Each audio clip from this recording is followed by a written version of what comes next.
शाम के 7 बजने वाले हैं। वक्त है आप सभी के पसंदीदा कार्यक्रम मारो राजस्थान का। आप सबके साथ मैं हूं प्रियंका राय। बुलेटिन की शुरुआत जयपुर से मिल रही बड़ी खबर के साथ करते हुए, जहां पर एसीबी के अजमेर ने बड़ी कार्रवाई की। अलवर गेट थाने का एएसआई नंद भवर ट्रैप हो गया है। एसीबी ने 50,000 रुपए की घूस लेते हुए धर दबोचा। बताया जा रहा है कि मुकदमे में धारा बढ़ाने के एवज में घूस मांगी गई थी। ऐसे में मामले की सूचना मिलने पर एसीबी ने अपनी कार्रवाई को अंजाम देते हुए अलवर गेट थाने के एएसआई नंद भवर को ट्रैप किया है। एसीबी एसपी ललित शर्मा ने कार्रवाई को अंजाम दिया। ACB DG doctor Ravi Prakash Mehrada, DIG Randhir Singh के निर्देश में यह कार्रवाई की गई। कार्रवाई के दौरान की तस्वीर आपके टीवी स्क्रीन पर, साथ ही साथ आरोपी की भी तस्वीर आप देख पा रहे हैं। एएसआई नंद की यह तस्वीर जो घूस लेते हुए ट्रैप किया गया। कुल 50,000 रुपयों की रिश्वत की डिमांड की गई थी और रंगे हाथों एसीबी की टीम ने कार्रवाई करते हुए आरोपी को गिरफ्तार कर लिया है। अब लगातार एएसआई नंद भवर से पूछताछ की जा रही है। इससे पहले कहां पर भ्रष्टाचार किया गया, कैसे रिश्वत लिए गए, किन किन लोगों से, इन सभी मामलों को लेकर लगातार एसीबी की टीम पूछताछ कर रही है और अहम दस्तावेज भी खंगाले जा रहे हैं। तो जयपुर एसीबी की ओर से यह बड़ी कार्रवाई की गई।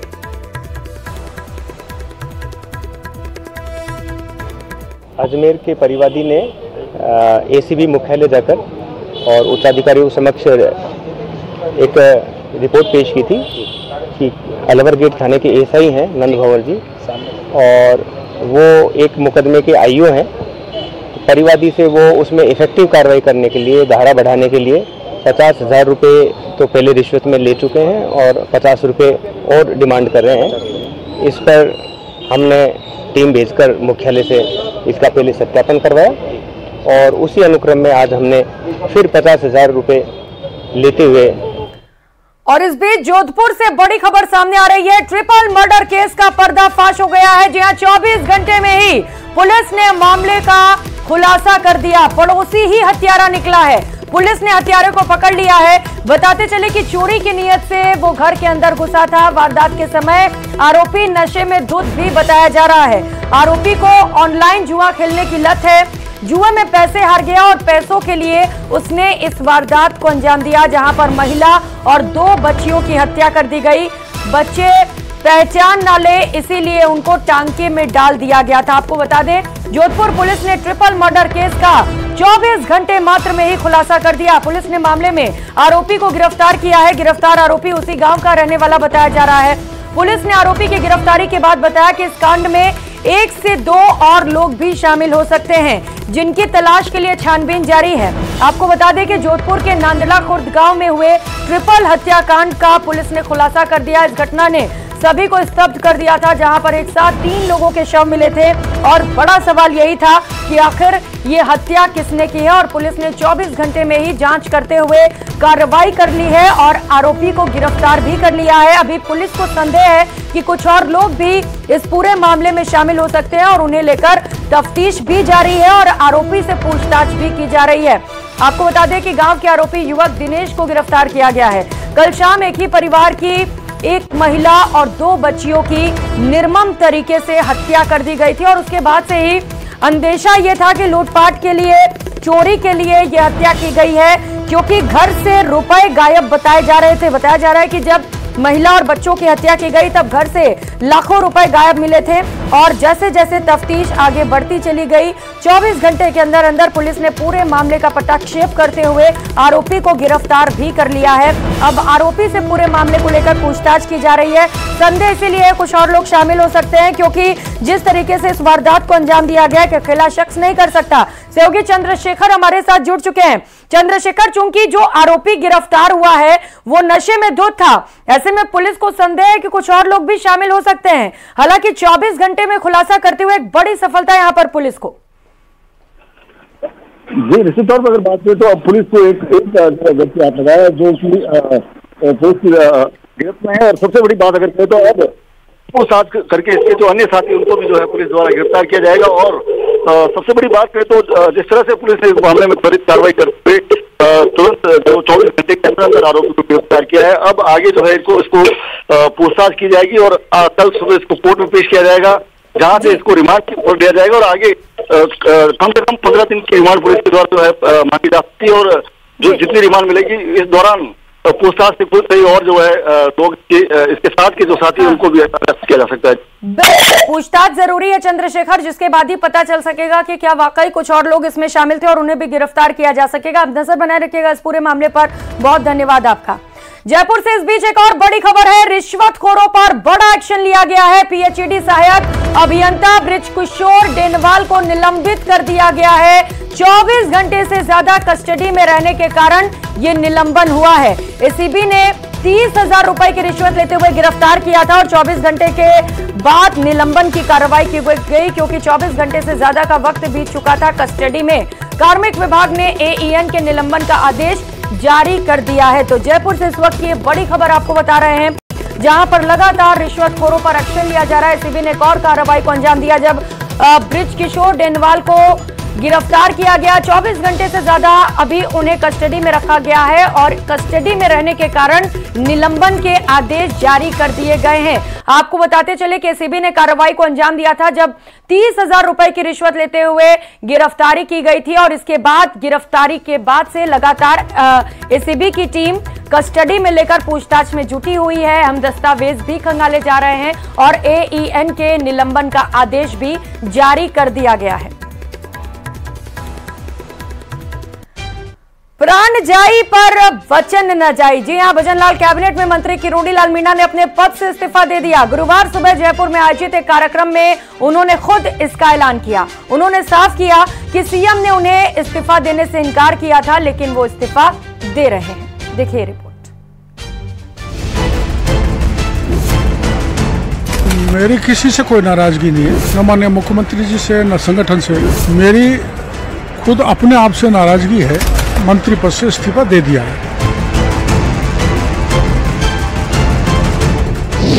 मंत्री किरोड़ीलाल मीणा का पद से इस्तीफा, पार्टी से किसी भी तरह की नाराजगी से इनकार, संगठन के लिए काम करते रहने की कही बात। लंबे वक्त से चल रहे कयासों के दौर पर आखिरकार विराम लग ही गया। किरोड़ीलाल मीणा ने पद से इस्तीफा दे दिया। हालांकि वो संगठन के लिए काम करते रहने की बात कह रहे हैं। किरोड़ीलाल मीणा के मुताबिक उन्होंने पद मांगने के लिए इस्तीफा नहीं दिया है। उन्होंने साफ किया है कि इस्तीफे के पीछे पार्टी से नाराजगी वजह नहीं है। मेरी किसी से कोई नाराजगी नहीं है, न माननीय मुख्यमंत्री जी से न संगठन से। मेरी खुद अपने आप से नाराजगी है कि जो देश के प्रधानमंत्री हमारे संगठन चाहते थे, विशेषकर पूर्वी राजस्थान की सीटों को जिताने का, उसमें से हम 3 महत्वपूर्ण चुनाव को हार गए, जिनकी मुझे जिम्मेदारी दी थी। तो आपको ध्यान है, मैंने उस समय घोषणा की थी कि अगर हम सीट हार गए तो मैं मंत्री पद से इस्तीफा दे दूंगा। इसलिए मैंने मंत्री पद से इस्तीफा दे दिया है। जयपुर में एक कार्यक्रम के दौरान किरोड़ीलाल मीणा ने इस्तीफे का ऐलान किया। हालांकि ऐसी जानकारी मिल रही है कि वो पहले ही इस्तीफा दे चुके थे और यही वजह है कि वो पिछले दिनों हुई सरकार की अहम बैठकों में शामिल नहीं हुए।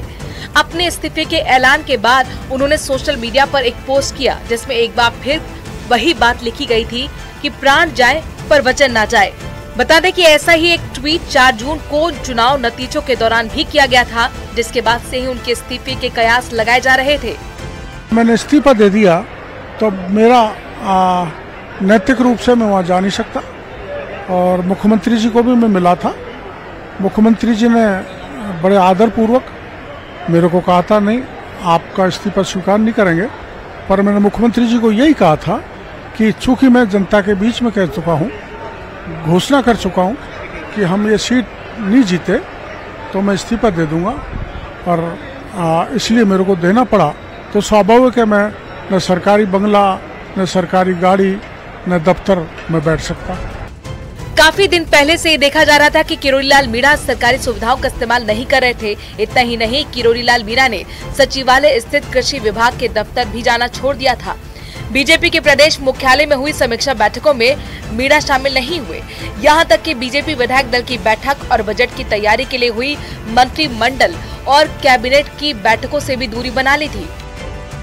देश के प्रधानमंत्री जी ने मुक्का मार के उनको कह दिया, जिम्मेदारी दे दी, तो वो तंज कस रहे थे कि मुझे जिम्मेदारी दी है, ये सीटें नहीं आएंगी तो मैं जिम्मेदारी लूंगा और मैं इस्तीफा दूंगा।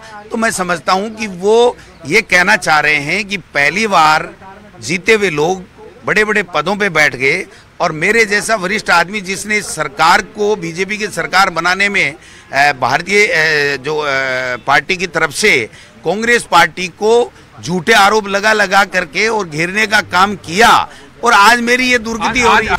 लोकसभा चुनाव के नतीजों के बाद से किरोड़ीलाल मीणा के इस्तीफे पर सस्पेंस बना हुआ था, क्योंकि उन्होंने कहा था कि जिन सीटों की जिम्मेदारी उन्हें मिली है, अगर पार्टी उन सीटों पर हारती है तो वो हार की नैतिक जिम्मेदारी लेते हुए इस्तीफा दे देंगे। बहरहाल किरोड़ीलाल मीणा के इस्तीफे के बाद से पार्टी में गहमा गहमी है। अब देखना होगा कि इस कदम के बाद किरोड़ीलाल मीणा की अगली रणनीति क्या होगी। जयपुर से न्यूज़ 18 के लिए रोशन शर्मा की रिपोर्ट।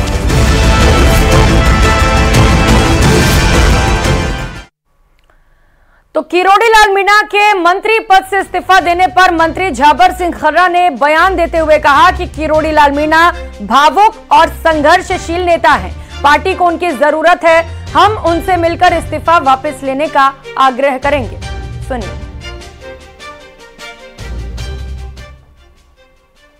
माननीय किरोड़ीलाल जी मीणा बहुत संघर्षशील नेता है, बहुत भावुक नेता है। बीच में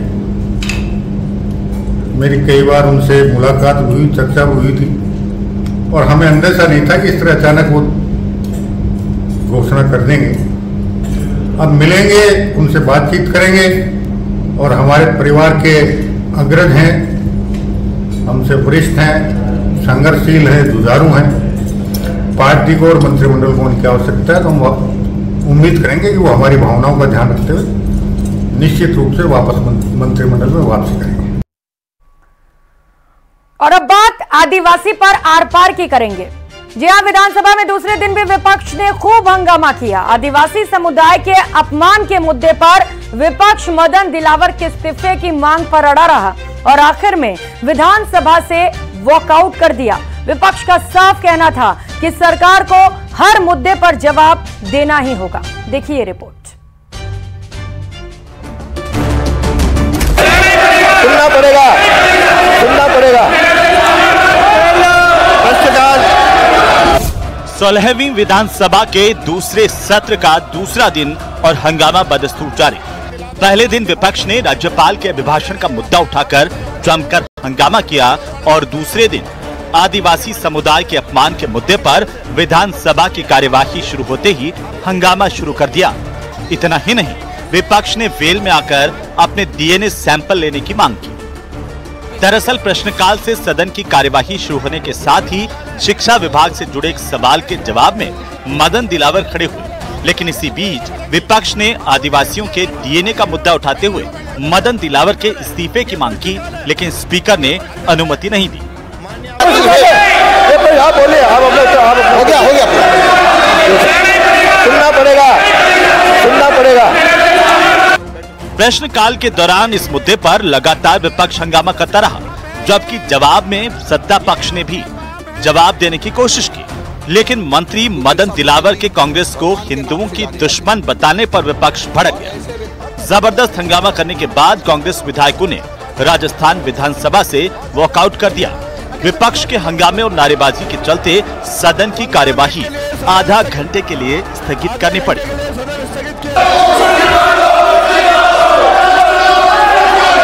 पूरा क्वेश्चन मानिए, ये तुम्हारे पाप है, ये आपके पाप हैं, ये मेरे पास आपके जवाब है। विधानसभा की कार्यवाही जब दोबारा शुरू हुई तो मदन दिलावर एक बार फिर जवाब देने के लिए खड़े हुए और उन्होंने साफ किया कि उनके बयान को गलत तरीके से पेश किया गया। हालांकि विपक्ष इस दौरान भी हंगामा करता रहा। वहीं विधानसभा के बाहर जाकर विपक्ष ने अपना पक्ष रखा तो मदन दिलावर ने भी अपना पक्ष रखा। आज विधानसभा में उन्होंने हंगामा किया तो मैंने फिर उसी बात को दोहराया है कि आदिवासी प्रकृति का संरक्षण करने वाले हैं, पर्यावरण प्रेमी हैं, बिरसा मुंडा जैसे भगवान यहाँ पैदा हुए हैं। महाराणा प्रताप के साथ मेवाड़ की आन बान और शान बचाने में जो आदिवासियों ने महाराणा प्रताप का सहयोग किया है, इसको दुनिया जानती है। इसलिए आदिवासी हमारे लिए सम्मान्य हैं, पूजनीय हैं और हिंदू जाति के सबसे श्रेष्ठतम अंग हैं। विपक्ष के नेता सरकार से एक तरफ मंत्री मदन दिलावर के इस्तीफे की मांग कर रहे थे, तो दूसरी तरफ कानून व्यवस्था समेत कई मुद्दों पर घेरते नजर आए। पिछले 2 दिन से जिस तरीके से विपक्ष ने सरकार को अलग अलग मुद्दों पर घेरा है, उससे इतना तो साफ है कि आने वाले दिन भी हंगामेदार रहने वाले हैं। Bureau report, news 18 Rajasthan.